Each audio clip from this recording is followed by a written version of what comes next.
மக்கள் அனைவருக்கும் வணக்கம். சற்று முன் வந்த தகவலை தான் பார்க்க போகிறோம். அதாவது அதிமுகவிலிருந்து ஜெயக்குமார் அதிரடி நீக்கம், எடப்பாடி பேட்டி. என்னடா சொல்கிறீங்க? அதாவது முழுமையாக தெளிவாக தெரிஞ்சிக்க மறக்காம நம்ம சேனலை சப்ஸ்கிரைப் பண்ணிக்கோங்க. அது மட்டும் இல்லை, பக்கத்தில் இருக்கிற பெல் ஐக்கான் ஆளில் வச்சுக்கோங்க மக்களே. அப்போ தான் நம்ம போகிற ஒவ்வொரு வீடியோ நோட்டிஃபிகேஷன் வரும். நீங்களும் உடனுக்குடன் தெரிஞ்சுக்கலாம். வாங்க வீடியோக்குள்ளே போகலாம். அதாவது அதிமுக வந்து பார்த்தீங்கன்னா வருகிற 2023 சட்டமன்ற தேர்தல் எதிர்கொள்வதற்கு மிகவும் பின்னடைவில் தான் இருக்கிறது. ஏனென்றால் முக்கிய அமைச்சர்கள் மற்றும் நிர்வாகிகள் பலர், எம்எல்ஏக்கள் பலர் வந்து பார்த்தீங்கன்னா திமுகவில் இணைறாங்க. அது மட்டும் இல்லை, இதனால் வந்து பார்த்திங்கன்னா அதிமுக கட்சி மிகவும் பின்னடைவை தான் தாங்கியுள்ளது. இப்போது வந்து பார்த்திங்கன்னா ஜெயக்குமார் அவர்களே அதிரடி நீக்கம். அதாவது ஆல்ரெடி வந்து பார்த்திங்கன்னா செங்கோட்டையன் அவர்களே நீக்கம் பண்ணியிருந்தாங்க நமது அதிமுகவினர். ஏனென்று கேட்டால் செங்கோட்டையன் வந்து திமுகவுடைய B2, அதாவது இரண்டாவது அணி B2 டீம் அப்படின்ட்டு குறிப்பிட்டு அவரை வந்து நீக்கிவிட்டார்கள். அவர் வந்து திமுகவுக்கு எதிராக எந்த ஒரு பேட்டியும் இதற்கு தந்ததில்லை.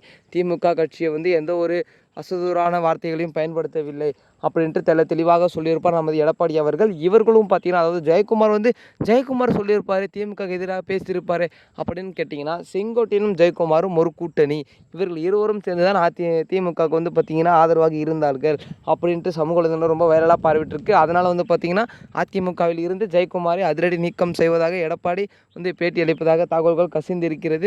பொறுத்திருந்து பார்க்கலாம் மக்களே. ஜெயக்குமார் அவர்களை நீக்குகிறார்களா இல்லை, இப்படி பண்ணிட்டாங்கன்னா அதிமுக அணி மிகவும் பின்னடைவு தான் சேரும். ஏனென்றால் முக்கிய மாண்புமிகு அமைச்சர்கள் மற்றும் இவர்களையே நீக்கம் செய்து விட்டார். பிறகு யாரை வைத்து கட்சியை வந்து இவர் வந்து தொடங்க உள்ளார் அப்படின்றது தெரியல. அதாவது முக்கியமானவர்களே இவர்களே இப்படி செய்ததற்கு இவரை நீக்கம் பண்ணிட்டாங்க. பட் இந்த இடத்துல வேறு யாரை வைப்பீங்க? சசிகலா அவர்களா, இல்லை OPS அவர்களா, டிடிவி தினகரர்களா? இவர்கள் 3 பேரும் ஆல்ரெடி நீக்கிட்டாங்கன்னு கேட்டிங்கன்னா இல்லை மக்களே. அதுதான் மிக மிக முக்கியமான விஷயம். மீண்டும் இவர்கள் மூவரும் இணைந்தால் ஒரு அதிமுகவுக்கு ஒரு பலமாக இருக்கும் என்று நான் கருதுகிறேன். அதாவது இது ஒரு கருத்து கணிப்பாக தான் நான் கூறுகிறேன். பொறுத்திருந்து பார்க்கலாம் என்ன நடக்கிறது. அரசியல் களம் மிகவும் களமாக தான் சூடுபிடிக்க இப்போதான் ஆரம்பித்து கொண்டிருக்கிறது. பொறுத்திருந்து பார்க்கலாம்.